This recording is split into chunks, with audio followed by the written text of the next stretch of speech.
we have some unique opportunities that are not going to get solved merely by putting things together. One of my co-founders, Rahul, he came to me and he said, I want to make a hovercraft and float it in the Powai Lake. So that's how the journey began of wanting to build something that flies. We built the first one in 2004. And since then, we've been building not just the system, but all the building blocks of the system. For example, in 2007, we wrote our first autopilot for drones, which was 2 years prior to the tech became open source and available for wider public. So we have been building the tech from grounds up in India. In fact, in 2008, we delivered the world's smallest and lightest autopilot at that time.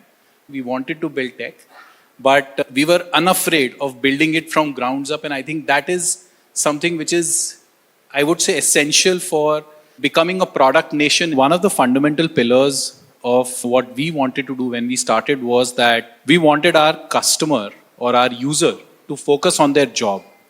And one of the users that we had chosen to serve at that time after the Taj attacks was the Indian Armed Forces. And we felt that their job is not to fly a drone, right? But AI adds a completely new layer to it. It adds the ability to adapt operationally to the type of environments where we are now increasingly going to see our systems deployed. They will be required to operate out of a box or out of a perched deployment anywhere in the world. In fact, in robotics, people want one-to-many system. When you want one-to-many systems, you want maybe one operator controlling hundreds of systems so that you can free up other people and really act as a force multiplier. I think the recent AI shift has done is, in my opinion, it has democratized knowledge.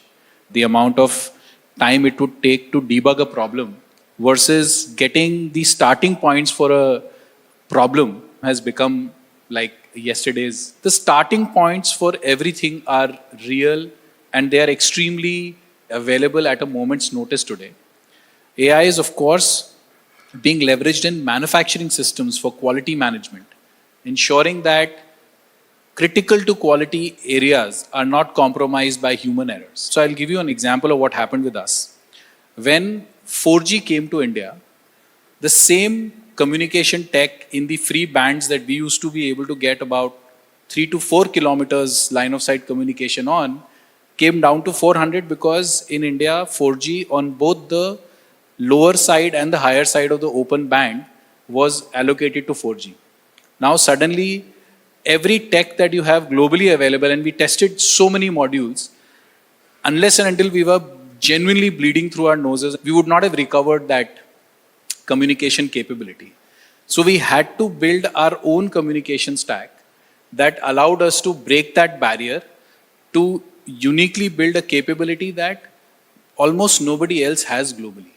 And I think those are the moments that each of us need to identify of what uniquely makes us solve the problem from grounds up. Unless we do that, we will have a very difficult time, particularly in strategic sectors, because denial is a real possibility. So unless and until we go down to the building blocks and know what is critically important for the country and for our own operations, we need to make sure that it's built from ground up.